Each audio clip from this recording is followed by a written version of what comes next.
weather like this, then you're going to have trouble, okay? So just take that word of warning.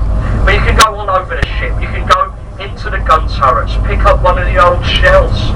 These guns, well, each turret weighs about the same as 14 double-decker buses, and it can fire its shell, or a small screaming child, for 14 miles.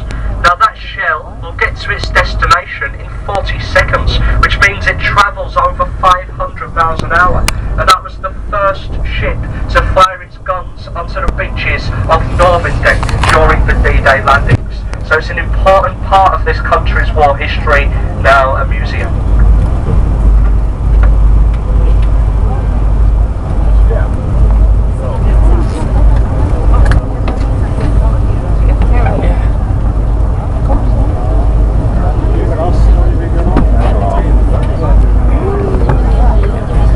And ahead of the boats, another one of London's, the world's famous bridges, Tower Bridge.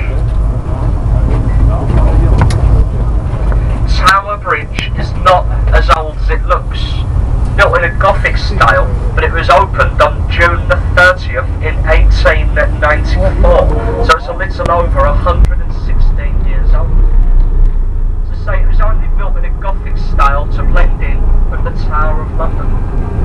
Has anybody ever seen Tower Bridge open? No? Just a few people. Not many.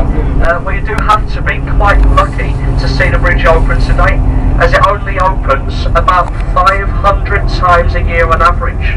Now, I know that sounds like quite a lot, but the record of this bridge opening in one 24-hour period is 54 times. Very well used when they first put it here. As I said today, about 500 times a year. And you won't see Tower Bridge open on your holiday. I'm sorry to tell you this. It's not going to open until April. They've closed the bascles off. They're not going to open it for shipping because they're repainting the bridge. You can see they've done either side. They've done the top, but they haven't yet done the bottom, the bascles. Bascule is French. It's a French word. It means seesaw, apparently. Each bascule weighs just over 1,000 ton each. They can raise to their full upright position in about 90 seconds. And as I said, it was only built to blend in with the Tower of London, which as we turn the boat is now on your way.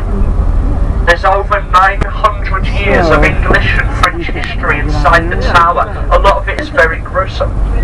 And it's good that you've come on a river cruise, because you get to see the tower from a nice angle, and you get to see the bricked up archway of the river wall with the words above it, entry to the Traitors' Gate. Well, ladies and gentlemen, that's not Traitors' Gate. Never has been. That's the riverside entrance, only bricked up to stop the boat from flooding. You can see Traitors' Gate from here. So the tower directly behind it, the St. Thomas's Tower, put there in 1280. The Traitors' Gate itself has a nickname. You may have heard of London's first one-way street. If you ever went through those archways, it was hardly likely that you would return. What was more likely? You'd be taken up to Tower Hill. At Tower Hill, you'd have your public execution. Unless you was lucky. If you was lucky, you wouldn't be executed. You'd be imprisoned for life in the bloody tower. And that's lucky.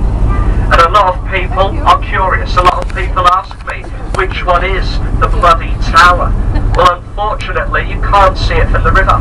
As anybody who works on these boats will tell you, the bloody tower is, well, it's just behind the bloody trees.